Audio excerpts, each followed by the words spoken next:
magandang gabi po Luzon, Visayas and Mindanao. Welcome po sa ating DZRH special coverage. Uy, salubong 2026.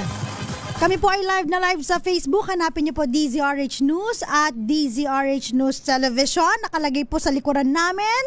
2026, ready na kami! Kayo po ba ready na? Paalala. Sana mag-continue po yung ating pagsalubong ng bagong taon na bumababa po yung mga napuputukan. Pinagbabawal pa rin po ang mga sumusunod na mga paputok. Yan. Ito yung nauso dati talaga eh. Super Yolanda. X yan, bawal. Yung boga, naalala ko, ito yung mahaba na parang bamboo. Tapos parang kinalibrate, parang maging mahabang baril. Mahabang paputok, no? Bawal yan, bawal. Bakit naman may ganito pa? Hello, Columbia! Meron ba bang paputok na Hello, Columbia? Ayan, bawal. Bawal din ang ating kilalang kilala. Bata pa ako, Super Lolo. Super Lolo. Wala bang Super Lola? Kasama niyo na po si Attorney Cam para sa ating special coverage. So wala muna tayong DZRH usapang legal. Special coverage muna tayo. Ayan, sabi nila, ano ba si Attorney Cam mag-usapang legal bagong taon, 'di ba? Kaya dapat special coverage muna tayo. Bawal din po ang Goodbye Chismosa. Meron bang paputok na to? Goodbye Marites, goodbye Chismosa. Bawal din po ang Lolo Thunder. Ayan. Tsaka yung triangle, yung atomic triangle. Ito dati meron talagang nauso. Goodbye Philippines. Bawal po yan, di ba? Meron na to. Ay, grabe naman. Meron bang goodbye Zaldico? Meron din bang, goodbye Diskaya? Pillbox, bawal po. So marami pong mga pinagbabawal ngayon. May Bin Laden pa ba na paputok? Bawal. So kapag yan po ay mga walang permit, ngayon po medyo ang mga kapulisan natin ay masisipag na mag-check, no? At tumingin ng mga paputok na ipinagbabawal. Pwede naman yung mga fountain, quitis ba yun? Quitis. At saka yung ano pa ba yun? Bawal ang watusi bata pa lang ako, marami ng mga nagwawatusi tapos na food poison. So sabi nila ang katapat daw ay itlog. Itlog. Pero mas maganda wag na lang, ha? Lalo sa mga bagets. May nag-viral parang nagpuputukan sila, nagbabarilan sila. Ano ba yan? Ayan, ayaw naman natin na tayo po ay sasalubong na kulang ang ating mga daliri sa kamay, kulang ang mga daliri sa paa. So ayaw natin yan. So iwasan po natin at shout out po sa mga nasa ospital ngayon na naghahanda laging red alert kapag bagong taon. I remember way back before pandemic, talagang grabe yung mga putukan, yung na-ospital. Pero for the past few years kasi, umonti na lang ang bilang. Plus, pansinin nyo, hindi na matagal yung putukan dati hanggang madaling araw, alas 3, alas 5 may nagpuputukan pa ngayon. Parang tingnan natin, after mga 30 minutes or bago pa mag-alauna, baka tapos na. Maganda sana ang fireworks kaso medyo mahal. Kaya yung mga ibang kababayan natin, di ba, pumupunta lang sa mga concert, tapos nanonood ng mga fireworks, yan, ganun mag-celebrate. Kanya-kanya naman ang celebration. Ang importante, tayo po ay sama-sama. Sa mga kababayan natin, ang mga OFWs na hindi nakauwi at hindi nakapag-celebrate ngayong Christmas, that's okay. Meron pang susunod.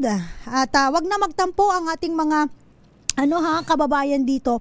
Kapag hindi kayo napagbigyan o kaya hindi kayo napasalubungan, hindi kayo napadalhan, batiin pa rin ng Merry Christmas and Happy New Year yung mga kababayan natin na nagtatrabaho abroad. Importante po yan na sila ay maalala natin dahil malungkot po sa ibang bansa. Sabi nila ang kalaban mo sa ibang bansa ay ang homesick.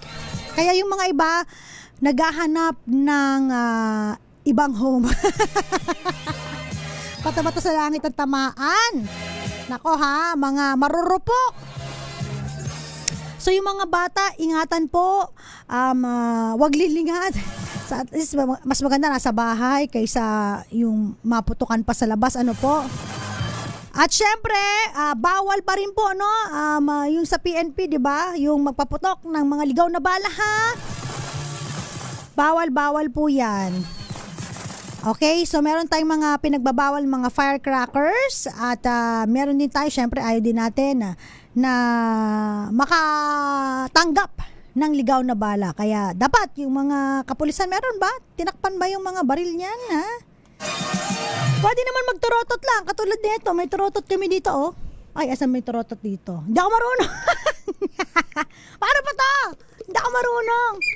Bakit pa ano siya? Bakit ano siya? Ang tawag doon? Hindi po.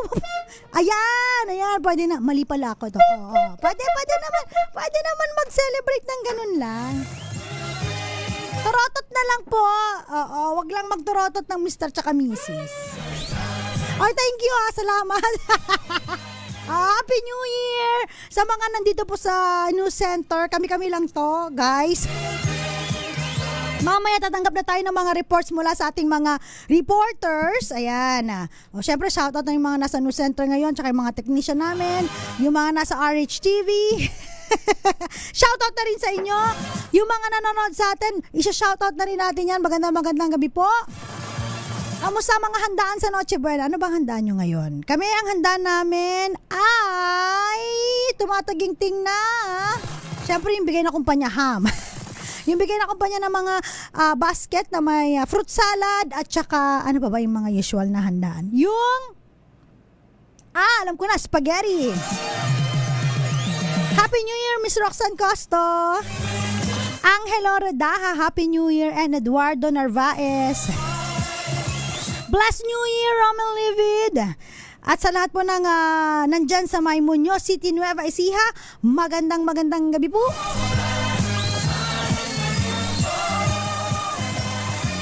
Ready na ba magpasabog ng mga barya at saka sumali sa mga games?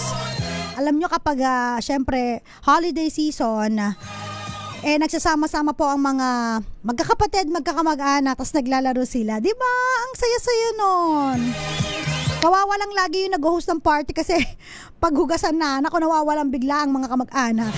So maghugas ng pinggana. Huwag pa bisita, charot. Kasi ang hirap, kawawa naman yung nag-prepare tapos hindi pa natin tutulungan. Nakakaloka pa naman kasi kung halimbawa, pabisita ka, baka next time di ka nakasali.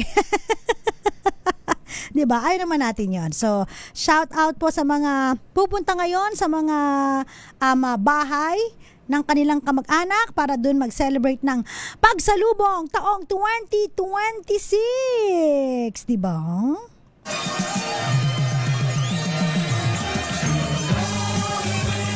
Traffic pa ba? Dito sa may Metro Manila medyo maluwag-luwag. Mahaba-haba, nakapag-leave na po yung iba until February 2. So, Feb 5 pa sila Pabalik, no? So, asahan ang matinding trapiko sa A3 or A4. Yan. Kasi 5, pasok ka na naman. Alam mo yung nag-enjoy ka, party! Sana hindi pa dumating yung January 5. Ingat-ingat sa mga umahabol pa po. Syempre, kailangan mag-ingat sa pagdadrive. Dapat alalahanin yung inyong mga sasakyan dapat road worthy, di ba? Kasi kung hindi, delikado. Check yung mga gulong, check yung inyong sarili. Baka naman kayo laseng na magdadrive. Bawal po yan. Maraming mga pasabog pa rin po ngayon na nagaganap, hindi lang sa Congress. Ano ba yan? Meron silang pa-Christmas bonus ba yan? Yung sinasabi ni Representative Laviste. Alam nyo, ang kagandahan ngayon sa mga kabataan, parang ito na yung kabataan ng pag-asa ng bayan, sabi nila eh. Kasi parang yung mga kabataan ngayon medyo aggressive eh. Aggressive sila po. At talagang gusto nila ang transparency. sana po no mabawasan ang utang ng Pilipinas. At sana po ang dami mga wish no. Yung mga nag-wish na matupad ang birthday wish daw ng isang sikat na journalist din. Kayo talaga, oo. Basta tayo, be kind to everyone. At sana nga po ay magbago na ang sistema at umunlad naman po ang bansang Pilipinas. Mayaman naman ang Pilipinas eh. Meron lang talagang mga taong greedy, no? Pato-pato sa langit. Ang tamaan. Huwag magalit kasi papangit. Balikan po natin mamaya yung ating mga reports mula po sa ating mga kasamahan from Luzon, Visayas and Mindanao. Kasama pa rin po yours truly, ako po si Attorney Cam. Oras po natin, eksakto, punto, alas 7 ng gabi. RH number